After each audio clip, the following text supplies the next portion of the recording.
Trades, good morning trades. आज है 12 नवंबर 2025 और स्वागत है आप सभी का हमारे यूट्यूब चैनल लक्ष्मी कैपिटल पर। ट्रेड्स, ट्रेड हम क्लोज कर चुके हैं और क्या ट्रेड था, कैसे ट्रेड हमने लिया, इसका अपडेट आपके साथ हम शेयर करेंगे। क्या लॉजिक था, क्या थिंकिंग था और क्या पोजीशन में रहा। तो चलिए जानते हैं। सबसे पहले ये ऑर्डर बुक आपको दिखाया हमने 9:53 पे पीएनबी में 800 क्वांटिटी से ऑर्डर किया। 800 क्वांटिटी से ऑर्डर किया 122 रुपया 70 पैसे के पास। देन उसके बाद वापस नीचे मिला तो 200 क्वांटिटी और हमने ऐड किया, यानी कि टोटल 1000 क्वांटिटी हो गया, जिसमें कि 122 रुपया के पास कहीं मेरा स्टॉप लॉस था। देन उसको हम ट्रेल करके वापस 122 रुपया 20 पैसे के पास लिया।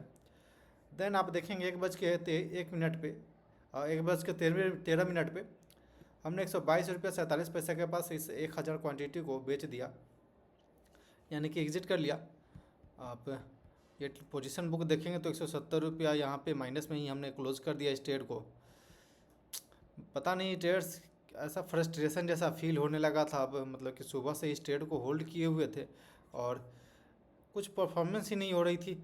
और पिछले कई दिनों से आप देख रहे हैं कि back to back stop loss जा रहा है, back to back stop loss जा रहा है। तो इस चीज़ को हम समझ नहीं पा रहे कि आखिर क्या हो रहा है मेरे साथ और कैसे हो रहा है।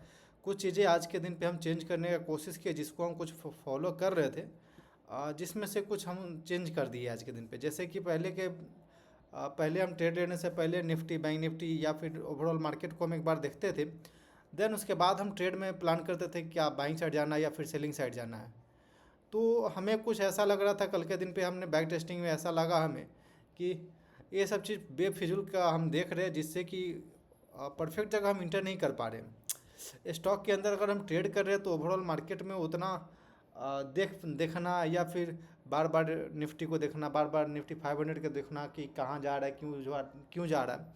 तो ऐसा हमें लग रहा था कल बैक टेस्टिंग से। और पुराने जो भी यानी कि इस साल से पहले के समय में हम जब ट्रेड करते थे तो बिल्कुल जो मेरा वॉच लिस्ट था निफ्टी 200 का, केवल हम उस पर फोकस करते थे। उसके अलावा और कुछ नहीं देखते थे। लेकिन हमने इस साल का यानी कि 2025 के शुरुआती में चेंज करके वापस से वही काम शुरू किया कि निफ्टी 200, निफ्टी 500 ये सब चीज़ देखते थे। निफ्टी बैंक देख करके एक चीज़ पता लगाने की कोशिश करते थे कि ओवरऑल मार्केट का डायरेक्शन क्या है। देन उसके बाद हम उसी माइंडसेट से उस तरह का स्टॉक हम सिलेक्ट करते थे। लेकिन इधर कुछ दिनों से देख रहे हैं कि ट्रेड्स, ऐसा लगता है मार्केट फर्स्ट हाफ में नीचे ही जा रहा है, ब्रेकडाउन दे चुका है और सेकेंड हाफ में वापस से अपसाइड की ओर चल जाता है।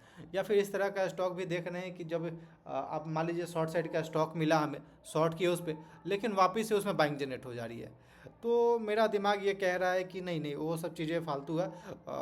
बैंक निफ्टी का डायरेक्शन देख करके कि एक बार में जजमेंट कर देना कि हमें बैंक साइड जाना है या फिर सेलिंग साइड जाना है, नहीं।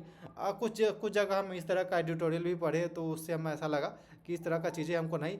अगर हम ट्रेडिंग कर रहे हैं निफ्टी 200 या फिर इक्विटी के अंदर में ट्रेड कर रहे हैं, निफ्टी 200 के स्टॉक पर ट्रेड कर रहे हैं, या फिर जो भी मेरा वॉच लिस्ट है, कोशिश करना है हमें अपने वॉच लिस्ट, अपने चार्ट पैटर्न, अपने सेटअप पे फोकस करने का, ना कि मार्केट में डायरेक्शन बना लेना है पहले कि हमें बाइंग साइड जाना है या सेलिंग साइड जाना है। इससे कुछ नहीं होने वाला है। ऐसा हमें फील हो रहा है अब।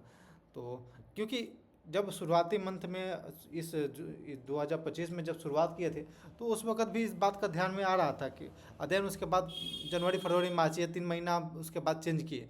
देन मार्च के बाद मार्च अप्रैल मई ये सब अच्छा से काम करना शुरू किया। सब जो भी मेरा सेटअप है उस पर हम ट्रेड किए विदाउट उस चीज़ को देखे हुए, यानी कि केवल फोकस मेरा अपने चार्ट पैटर्न पे था, अपने सेटअप पे था। तो इस चीज़ को बिना देखे हुए हम इधर फोकस किए और यहाँ पे अच्छा पैटर्न अच्छा रहा। लेकिन वापस से एक ह्यूमन जो माइंड होता है ना, वो कोशिश करता है, या फिर आप ट्रेडिंग में जब आएंगे ना तो आपका दिमाग कैसा कोशिश करेगा ना कि हम कुछ ऐसा चीज़ें बनाएं, ऐसा चीज़ें क्रिएट करें जिससे कि मेरा स्टॉप लॉस हिट ना हो कभी। जबकि ये चीज़ नहीं हो सकता। जितना ज़्यादा आप फोकस कर सकते हैं अपने चार्ट पैटर्न पे, अपने सेटअप पे, तो उस पर ध्यान दीजिए। तो ये सब चीज़ें देखने के बाद ही हमें ऐसा लगा कि यहाँ से हमें इस तरह का चीज़ें नहीं करना चाहिए। तो यहाँ से अपने जो वॉच लिस्ट में निफ्टी, बैंक निफ्टी और निफ्टी 500 को हम देखते थे, उससे हम हटा दिए। अब आज के बाद से हम उसको नहीं फॉलो करेंगे। ऐसा भी नहीं करेंगे कि मार्केट का डायरेक्शन पहले क्लियर कर ले कि अप साइड जाएगा, डायरेक्शन डाउन साइड की ओर जाएगा। तो ठीक है ट्रेड्स, बगल में शिव चर्चा स्टार्ट हो चुका है। तो आई थिंक आपको डिस्टर्बेंस होगा, लेकिन ये बात सही है। यही सब चीज़ें देखते हुए आज के दिन पे देखेंगे ट्रेड्स, तो हम मॉर्निंग से इस ट्रेड को होल्ड कर रहे थे। एक सेकंड गेट लगा देते हैं।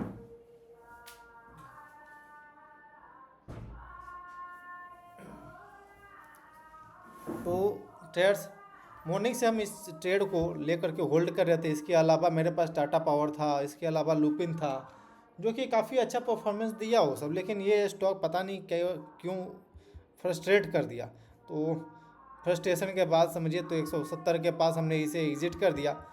और आप देखेंगे कॉन्ट्रैक्ट नोट तो लगभग 100 रुपये का चार्जेस भी कट रहा है। और चार्ट पे देखेंगे टेस्ट, तो हम ये आज ये वॉल्यूम चार्ट लगाया हुआ, एक सेकेंड रुकिए, तो एक सेकेंड वॉल्यूम चार्ट को कंप्लीट ऐसे कर दे, ठीक है। तो इधर कहीं हमने इंटर किया था ट्रेड, जब ये अपसाइड से मूवमेंट देकर के नीचे आया था पुल बैक, तो हमने इधर कहीं इंटर किया था 122 रुपये 70 पैसा के आसपास कहीं। देन वापस से नीचे आया 107 122 रुपया 40 पैसा के पास, हमने कुछ क्वांटिटी और ऐड किया, तो 200 क्वांटिटी और। देन डे लो का मेरा स्टॉप लॉस था जो कि हिट नहीं हुआ और ये कंसोलिडेशन रेंज में फंसा रहा। और देन हम इधर कहीं वापस से इसे एग्जिट कर दिए यहाँ पे 122 रुपया 56 पैसा के आसपास कहीं हम इसे एग्जिट कर दिए। देन देखेंगे ट्रेड्स, तो एग्जिट करने के बाद एक स्ट्रॉन्ग कैंडल वापस से बना। तो पता नहीं यार ऐसा क्यों हो रहा है, मतलब एक तरह से एग्जॉस्ट माइंड को एग्जॉस्ट कर दे रहा है, फ्रस्ट्रेट कर दे रहा है मार्केट। पता नहीं यार कब कैसे क्या होगा, लेकिन ठीक है, अब जो है सो बैक टू बैक प्रैक्टिस करते रहे। हो सकता है कि आगे 2-3 दिन 4 दिन 5 दिन या फिर एक सप्ताह के लिए हम लाइव मार्केट में हम ट्रेड ना करें, बैक टेस्टिंग पे ज़्यादा फोकस करेंगे। जितना ज़्यादा हम चार्ट प्रैक्टिस कर सके, जितना ज़्यादा हम चार्ट को बैक टेस्टिंग पे फोकस कर सके ट्रेडर्स, तो बस यही रहेगा। और ठीक है, ओवरऑल मार्केट तो ठीक ठाक दिख रही है, काफ़ी अच्छा है, स्ट्रांगली अपसाइड की ओर मूवमेंट दिखाई जा रही है। और ख़ास करके आईटी सेक्टर में तेज़ी देखने को मिल रहा है, तो पोर्टफोलियो भी ठीक ठाक है। ठीक है ट्रेडर्स, आई थिंक आप समझ गए होंगे कहना क्या चाहते हैं हम। ओके ट्रेडर्स, बगल में शिव चर्चा स्टार्ट हो चुका है, नहीं तो और कुछ बातें था जो कि बतानी थी, लेकिन चलिए कोई दिक्कत नहीं। Okay traders, thanks for watching this video, please like and subscribe my YouTube channel for more updates.